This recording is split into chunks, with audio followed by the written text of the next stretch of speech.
Enzo Maresca's sack, a cautionary tale of untactical leadership at Chelsea FC. In the fast-paced world of football, the pressure on managers is relentless. Success is often a matter of tactical acumen, adaptability, and the ability to maximize the potential of a squad. Chelsea FC, a club with a rich history and immense expectations, found itself embroiled in a period of uncertainty following the appointment of Enzo Maresca. What initially seemed like a promising managerial decision quickly soured as the Italian's tactical shortcomings became increasingly evident, leading to his eventual dismissal. His inability to adapt, develop a coherent playing style, and address fundamental weaknesses within the team proved detrimental to Chelsea's ambitions, ultimately costing him his job. Enzo Maresca, once heralded as an up-and-coming managerial talent, arrived at Chelsea with considerable anticipation. Having previously worked as an assistant coach at Manchester City, where he contributed to their domestic dominance, Maresca's stock was on the rise. He was viewed as a manager capable of implementing a modern, attacking style of play, one that would seamlessly align with Chelsea's lofty goals. His appointment was seen as a part of Chelsea's long-term vision to build a team that combined technical skill with tactical intelligence. The club had undergone significant changes under new ownership, and Maresca seemed to be a perfect fit for the club's new era. However, his tenure would prove to be a turbulent one, with Chelsea quickly realizing that his tactical deficiencies were too significant to overcome. One of the fundamental issues during Maresca'S tenure was his lack of a coherent tactical philosophy. Modern football requires managers to have a clear tactical identity, something that defines how the team plays both in and out of possession.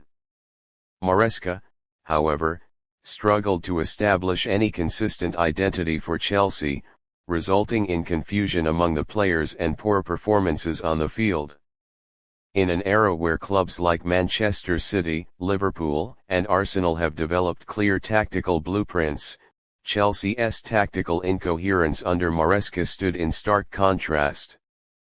His teams often appeared disjointed, lacking any fluidity in their passing and movement.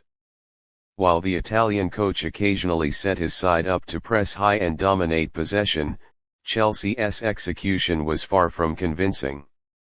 The players, who were supposed to be implementing these tactical ideas, often seemed unsure of their roles and responsibilities on the field. The constant tactical reshuffling and failure to settle on a consistent formation only compounded these issues. Maresca'S attempts to transition between different systems such as the 4-3-3, 4-2-3-1, and 3-4-3 meant that Chelsea's play was fragmented. In particular, the team struggled to build attacks from the back, and any fluidity in the game quickly evaporated. The inability to create a recognizable system of play left the team looking lost at times, even against lesser opponents. Another glaring tactical flaw during Maresca's reign was his inability to address Chelsea's defensive vulnerabilities. Despite having an array of talented defenders at his disposal, Chelsea's backline frequently looked disorganized. Whether it was a failure to track runners, poor positioning, or miscommunication, the defensive unit often struggled to deal with opposition attacks, leading to costly goals conceded. Maresca'S defensive tactics were erratic, and his rotations only further exacerbated the issue. He failed to settle on a consistent defensive partnership, regularly shifting between different center-back combinations and full-back options. This lack of stability in defense meant that Chelsea struggled to maintain a solid defensive structure, a critical aspect for any team hoping to challenge for major honors. Moreover, Maresca's reliance on a high press often exposed Chelsea to counter-attacks. While high pressing can be effective, it requires the team to maintain perfect positional discipline and execute the press with precision. Chelsea's defensive frailties made it easy for opponents to exploit the spaces left open by the high defensive line, leading to opportunities on the counter. In some of the most crucial matches, Chelsea's vulnerability on the break was all too apparent, and the team's inability to defend in these situations proved to be a significant weakness. Failure to adapt and inconsistent team selection. One of the most damaging aspects of Maresca'S tenure was his inability to make meaningful tactical adjustments during games. A top manager must be able to read the flow of a match, recognize when his team is under pressure, and make adjustments accordingly.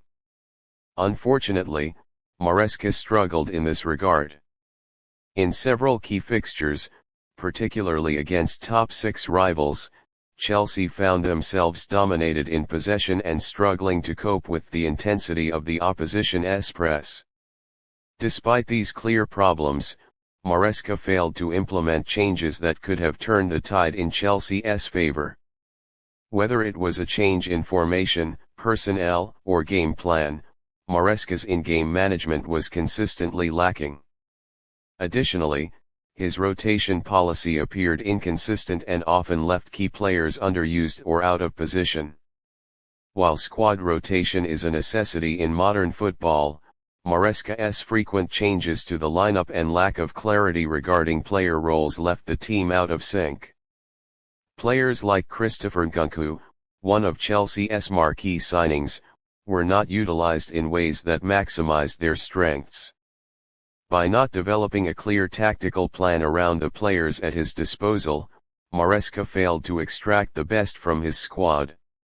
The true test of a manager's tactical ability often comes in the most high-stakes matches. Under Maresca, Chelsea repeatedly underperformed in games that were vital to their season.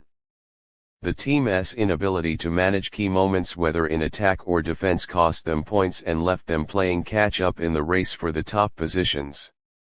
In matches against teams with organized defensive structures, Chelsea's attack lacked penetration, and the team struggled to break down the opposition. When defending a lead, Maresca'S lack of control over his team's tempo meant that Chelsea often conceded late goals, dropping crucial points in the process. The inability to adapt to these high-pressure situations, along with poor results in must-win games, further eroded Maresca'S standing with the Chelsea hierarchy. Ultimately, Chelsea's decision to part ways with Enzo Maresca was a response to the tactical shortcomings that became too evident to ignore. For a club of Chelsea's stature, the expectations were clear: a manager capable of implementing a consistent and effective style of play, maximizing the talent at his disposal, and delivering results. Maresca'S failure to meet these expectations led to his downfall. The decision to sack Maresca was not made in haste but was a necessary step for a club with its sights set on competing for top honors.